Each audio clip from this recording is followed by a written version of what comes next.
रक्षा मंत्रालय की ओर से जारी एक बयान में आज बताया गया कि कायर चीन ने एक बार फिर सीमाओं पर स्टेटस को परिवर्तन करने का प्रयास 29 और 30 अगस्त के मध्य रात्रि को किया।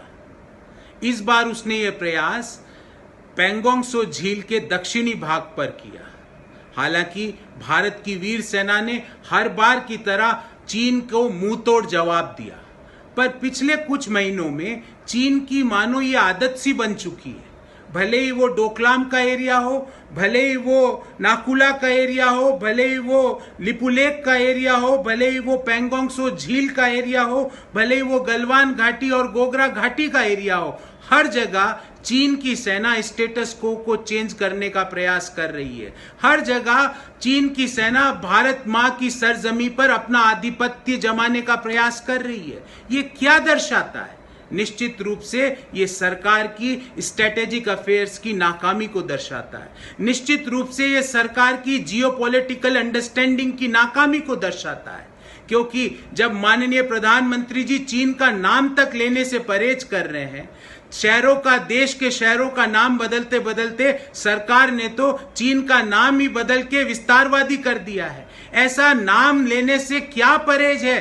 क्यों हम नाम लेके चीन को नहीं कह सकते दुनिया के पटल पे कि ये गुस्ताख, चीन की गुस्ताखी भारत सहन नहीं करेगा? क्यों हम नाम लेने से, चीन का नाम तक लेने से परहेज करते हैं? क्या प्रधानमंत्री जी चीन के मुद्दे पर एक मन की बात कर सकते हैं देश के साथ कि चीन की क्या हिमाकत हुई, कहां हुई और उसका हमने क्या जवाब दिया? क्या एक मन की बात चीन के मुद्दे पर हो सकती है? मैं प्रधानमंत्री जी से हाथ जोड़ के गुजारिश करूंगा कि नाम बदलने से समस्याएं खत्म नहीं होती। समस्याओं को खत्म करने के लिए पहल करनी पड़ती है। आपने जो चीन को क्लीन चिट दी कि ना कोई घुसा है ना कोई घुसा हुआ है, उससे उस गुस्ताख चीन का मनोबल बढ़ा है। उस क्लीन चिट को वापस लीजिए। नाम बदलने से काम नहीं चलेगा, नाम लेकर बोलिए कि चीन की गुस्ताखी एक इंच भी भारत की सरजमी गुस्ताख चीन के आधिपत्य में नहीं जाने दी जाएगी। जिस तरह हर हिंदुस्तानी को भारत की वीर सेनाओं पर भरोसा है, क्या ऐसा ही भरोसा भारत की सरकार पर है इस चीनी मुद्दे को लेकर? सोचिएगा जरूर। बहुत बहुत धन्यवाद। जय हिंद। हिंदी चीनी भाई भाई के नारे लगवाकर जिन्होंने देश की कई किलोमीटर सरहद चीन को दे दी और 1962 में चीन से हमें हार दिलवाई, वो लोग आज चीन के ऊपर देश को और भारतीय जनता पार्टी को पाठ पढ़ा रहे हैं। देश की जनता का विश्वास श्री नरेंद्र मोदी जी के साथ है। देश की जनता का विश्वास, देश की सेना का विश्वास देश के प्रधानमंत्री के साथ है। और देश का ऐसा प्रधानमंत्री जो खुद बॉर्डर पर जाकर चाइना की धमकियों के विरोध में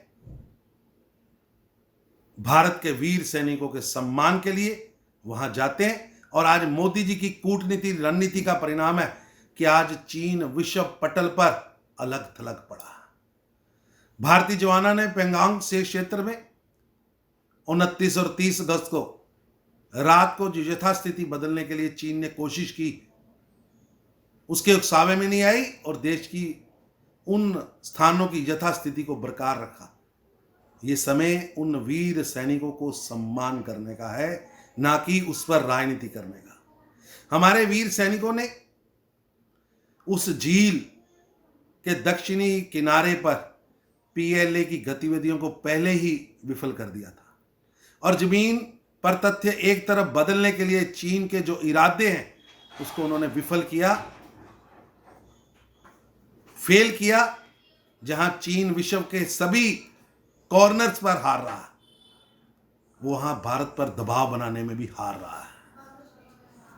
और ये जो लोग विस्तारवाद की बात कर रहे हैं, विषय में विस्तारवाद का मतलब है चाइना।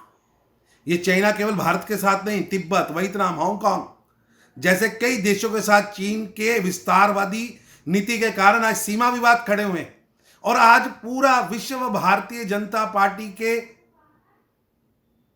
प्रधानमंत्री, देश के प्रधानमंत्री श्री नरेंद्र मोदी जी के डिप्लोमेटिक प्रयास, विश्व के अंदर उनके सभी देशों को अपना पक्ष समझाने के प्रस्ताव के कारण आज चाइना अलग थलग पड़ा है और चाइना की विस्तारवादी नीतियों को हमने पूरे विश्व मंच पर नंगा किया।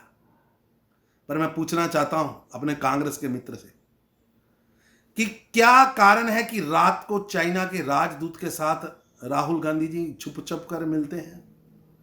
क्या कारण है कि चाइना की सरकार के साथ भारत की कांग्रेस पार्टी समझौता करती है? और सर्वोच्च न्यायालय ने तो यहां तक कहा कि क्या एक पार्टी किसी देश के साथ लिखित समझौता कर सकती है?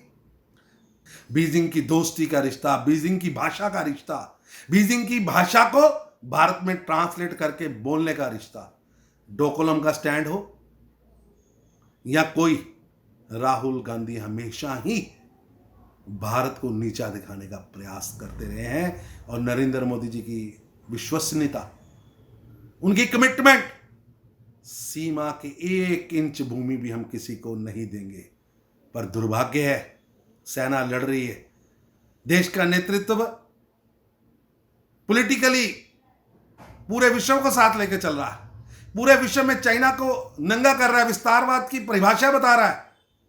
लेकिन ये मां बेटा देश की सुरक्षा के मसले पर भी राजनीति कर रहे हैं।